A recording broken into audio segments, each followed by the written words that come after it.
ঘরে বসে থাকলে কিন্তু আমাদের পরীক্ষার ডেট এটুকু তো বুঝতেই পেরেছো যে না, ঘরের মধ্যে বসে থাকলে পরে পরীক্ষার হবে কি না তার কোনো ঠিক নেই। আর যারা শেষ লাস্ট অ্যাটেম্প তাদের অবস্থা কিন্তু খুব অবস্থা খারাপ কিন্তু হতে চলেছে। তবে এই যে ফেক নোটিশগুলো পাবলিশ হচ্ছে, এইগুলো যারা করছে তাদেরকে কি বলবো, তারা কি মানুষ নাকি জানোয়ার? তো হ্যালো বন্ধুরা, সবাই কেমন আছো? আশা করবো সবাই খুব ভালো আছো। আর কতটা ভালো আছো সেটা হয়তো আমার মতো আর কেউ জানে না। তো বর্তমান পরিস্থিতির উপর ডিপেন্ড করে আজকে এই ভিডিওটা বানানো। তো তোমরা সবাই জানো যে 5 তারিখে ডেপুটেশন দেওয়া হয়েছিল, আর সেখানে যে বিষয়টা উঠে এসছে তোমরা সব কিছুই ভালো করে জানো। তো এটুকু পরিষ্কার যে পরীক্ষার কোনো রকম কোনো আপডেট নেই।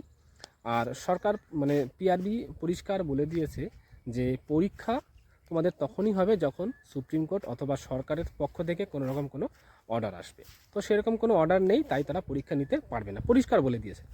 আর সত্যি কথা বলতে মাঝখান থেকে সমস্যার মধ্যে পড়ছি আমরা, যারা কিনা এই যে গরিব ফ্যামিলি, যাদের বাড়িতে বৃদ্ধ বাবা মা রয়েছে, বাড়িতে তাদের যাদেরকে সংসার ধরতে হচ্ছে, সংসারের হাল ধরতে হবে, যারা কিনা লাস্ট অ্যাটেম্প, শেষ বয়স, যারা একটা সরকারি চাকরির স্বপ্ন দেখেছে তারা।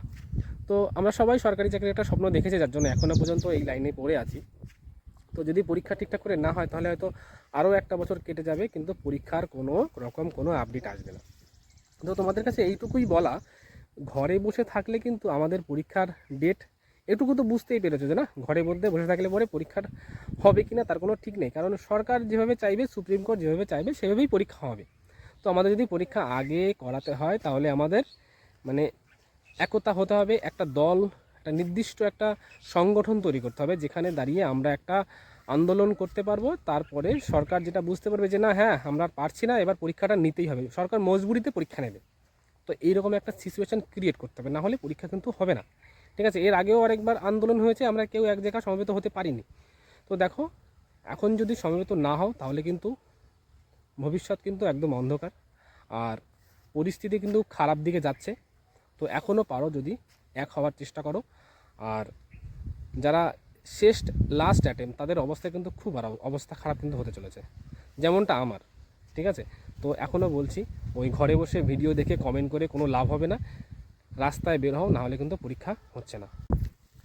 তো এমন এমন সময় কিছু কিছু নোটিশ মানে পাবলিশ করে কিছু কিছু মানে স্যার, কিছু কিছু ইউটিউবাররা, যে নোটিশটা দেখার পর সবাই ভাবে যে হ্যাঁ পরীক্ষা হবে, খুব তাড়াতাড়ি পরীক্ষা হবে। এই যে রিসেন্টলি একটা নোটিশ পাবলিশ হলো যে 18ই মে সম্ভবত, হ্যাঁ 18ই মেতে পরীক্ষা হচ্ছে কলকাতা পুলিশের পিলি পরীক্ষা।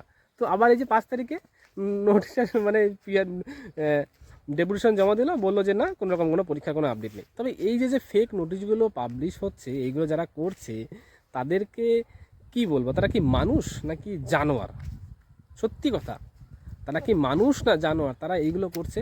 আমি তো তাদেরকে মানুষ মনে করি, তাদেরকে আমি জানোয়ার মনে করি। হয়তো সেও একজন অ্যাসপিরেন্ট, বা তার ভাই ব্রাদার যারা হয়তো অ্যাসপিরেন্ট, তারাও তো ওই আশাতে শুধুমাত্র কিছু ভিউজের কারণে এইসব ভুলভাল নোটিশ পাবলিশ করছে সবার কাছে, এই নোটিশগুলোকে, ডেটগুলোকে ভাইরাল করছে। ঠিক আছে, আবার কিছু কিছু লোক আছে যারা কি না এইটাকে 100% সত্যি অমুক ডেটে পরীক্ষা হচ্ছে বলে কোর্স বিক্রি করছে। এইগুলো করে ভাই কি হবে? কেন এই যে বেকার ছেলেগুলোর জীবন নষ্ট করছো, সময় নষ্ট করছো, টাকা নষ্ট করছো? তারা গরিব মানুষ ভাই, তার কাছ থেকে কেন টাকাটি খালি খালি টাকাগুলো নষ্ট করছো?